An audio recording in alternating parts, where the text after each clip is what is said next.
India's Modi government has imposed sweeping restrictions on jute, woven fabrics, yarn and fiber imports from Bangladesh via land ports in June 2025. This is the Modi government's latest warning to Yunus not to compromise India's national security by colluding with China and Pakistan. Bangladesh's economy is tanking under Yunus. Its growth is the slowest in 36 years. Industry leaders are warning of total collapse, and jobs, even in the apparel and garment industry, are now at risk. Now, India's restrictions on Bangladeshi jute may come as a knockout blow. Imports from Dhaka are now only allowed through one seaport in Maharashtra called the Nhava Sheva port.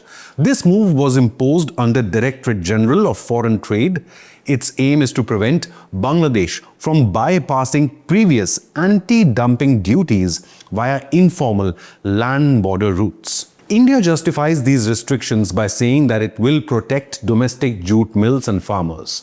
Indian mills and farmers have been impacted by cheap and subsidized jute products from Bangladesh, reports Financial Express. Secondly, this move will stop the dumping of jute goods despite an existing duty-free framework under the SAFTA, reports Business Standard. Lastly, it will ensure proper customs oversight by mitigating the misuse of technical exemptions and misdeclaration by some Bangladeshi exporters. Now, according to the import data, this move was necessary on the part of India because even though anti-dumping duties were imposed earlier, imports rose from 117 million in the financial year 2022 to 144 million in the financial year 2024. Meanwhile, raw jute prices in India fell below the 5,000 rupee per quintal mark, well below the MSP of 5,335 rupees, pushing several mills in India into closure. Amid mounting tensions, Bangladesh recently scrapped major defense contract with India worth 180 crore rupees with Kolkata-based public sector unit, Garden Research Shipbuilders and Engineers, reports Business Standard. Dhaka has not cited any official reason, but experts speculate India's trade restrictions could be one of them.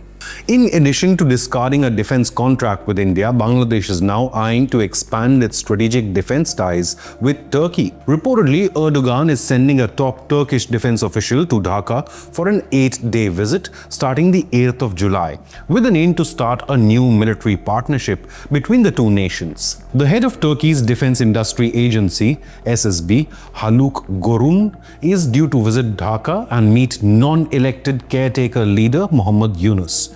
He is also expected to meet Army Chief General Waqaruzzaman along with Bangladesh's Navy and Air Force chiefs. Meanwhile, Yunus has invited China to revive an air base within striking distance of the Siliguri corridor. As of the 9th of April 2025, India ended Bangladesh's land-based transit facility, which increased their logistical hurdles. On the 17th of May 2025, India banned 6 Bangladeshi goods, RMG, chips, plastic and rubber via northeastern border ports. Between June 27th and 29th, 2025, the DGFT issued jute bans due to which there are restrictions on trade via land borders. Shipping is now only allowed via the Maharashtra seaport. India also began mid-term review of anti-dumping duties. Now, towards the end of June 2025, industry voices, including India's IJMA and West Bengal mills, did press for nuanced revisions to include raw jute access. Cross-border re-exports through Nepal and Bhutan have also been restricted by India without further notice. However, transit of goods from Bangladesh bound for Nepal and Bhutan will be allowed, but with increased scrutiny. Now, this decision follows non-elected leader Muhammad Yunus's controversial remarks regarding China. Yunus reportedly praised China's foreign policy and criticized regional power imbalances, which was taken as a veiled dig at India. India is also not happy with Bangladesh's failure to contain anti-Hindu attacks post Sheikh Hasina's ouster. New Delhi is also cautious about Dhaka's alignment with Beijing and Islamabad which is a strategic red line for India. This action imposed on Bangladesh by India is for a reason, however. It may lead to some positive as well as certain negative impacts. With cheap Bangladeshi imports curbed, Indian jute farmers as well as mills can now regain pricing power. Additionally, overcapacity and mill closures due to falling prices may be avoided and checked in the future. This move is sort of a boost for India's Atmanirbhar Bharat and rural employment agenda. Rerouting all imports from Bangladesh via Mumbai instead of relying on land border crossings will mean higher transport time and freight costs for Bangladeshi exporters. Northeastern states do trade with Bangladesh, and this curb could cause certain disruptions in the supply chain. Not to mention, Indian textile manufacturers using jute may see increased input costs or supply shortages, reports Financial Express. However, they could soon find other sources. This restriction by India will have a serious hit on Dhaka, however. India is Bangladesh's second largest export destination for jute products, valued at around $150 million annually. This ban may affect 9 jute product categories worth 23% of Bangladesh's jute exports via land routes. There will be a surge in logistical costs as well. Currently, just 1% of Bangladeshi jute exports is shipped via sea. Thus, rerouting through seaports, mainly Chittogram or Mongla, entails massive cost escalation for Bangladeshi producers.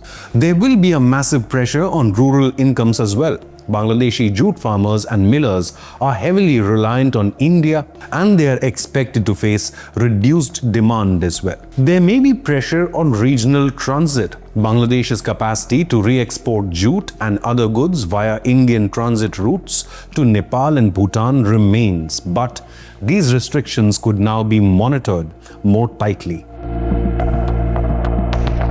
Political and diplomatic ties between India and Bangladesh have witnessed its ups and downs, especially after the change in the government in Dhaka.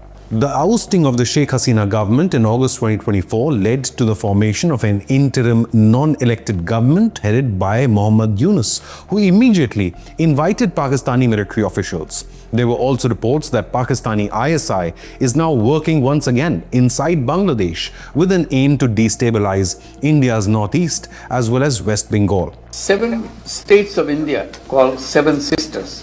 They are landlocked country. Yunus also traveled to China, where he labeled India's northeastern Seven Sister states as landlocked, and also described Dhaka as the only guardian of the maritime access to the Bay of Bengal, despite India having the longest coastline in the region. But this comment by Yunus sparked sharp reactions in New Delhi, as he also invited greater Chinese influence in this region.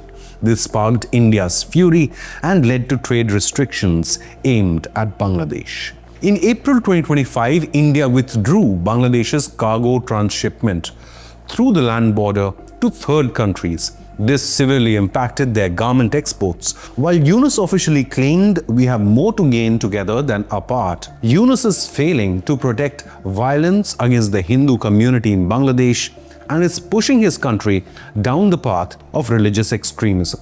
In response, India has imposed trade restrictions covering a total of $770 million worth of Bangladeshi goods, which amounts to nearly 42% of its total trade exports. In FY24, China imported goods worth only $1.17 billion from Bangladesh, while the CCP exported or sold goods worth $22.8 billion to Dhaka. China uses Bangladesh as a cheap market to dump its goods, but hardly buys anything in return. Recently, lending inflows from China to Bangladesh have been promised, but it remains to be seen if they can transform its poor infrastructure. New Delhi, however, is wary of Chinese goods entering India through Bangladesh, possibly via jute or textiles, especially with the SAFTA in play or the South Asian Free Trade Area. The recent jute measures introduced by India are partly motivated by blocking indirect Chinese fabric imports and protecting domestic jute producers, reports The Times of India. India-Bangladesh trade wars are not just a tariff dispute anymore, but also reflect economic priorities, diplomatic recalibration, and strategic prudence. On one hand, India aims to defend and protect its own jute industry and secure economic alignment. On the other hand, Bangladesh seeks to maintain export momentum amid its own shifting alliances. China, however, is quietly trying to influence and use Yunus and gain further foothold in India's sphere of influence. So how can India and Bangladesh come to a consensus on this? As long as Yunus threatens India's interests, that is unlikely to happen. Future resolution depends on whether both the nations decouple jute trade from politics or return to mutually beneficial agreements, thereby balancing economic pragmatism with current geopolitical conditions. But have your say. Do you support India's trade restrictions on Bangladesh? Leave a comment with your opinion, hit the like button and subscribe to Inconnect News.